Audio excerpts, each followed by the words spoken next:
My name is Juan Luis Chavez, and I'm studying athletic training at the University of St. Mary's.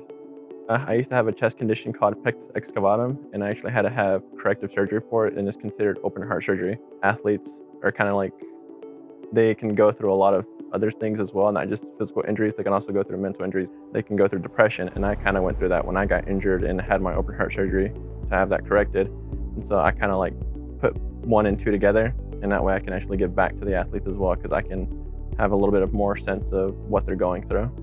Me and my preceptor were just at a wrestling tournament, and we see an athlete just completely go out, and we're stabilizing their neck injury. We're not knowing what's going on, and just that ability to be able to actually like make sure that this athlete's going to be safe, because at those moments it can be kind of honestly like very intense and very terrifying to most people that aren't used to that kind of emergency action kind of thing.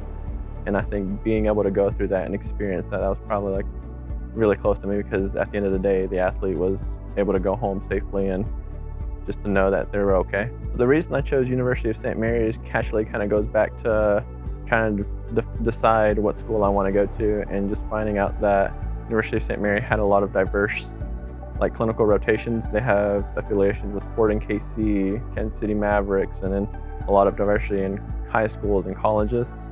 And then also the big factor was that they actually offer graduate assistantships to ATC students. Just that assistant that the University of St. Mary offered me was a blessing.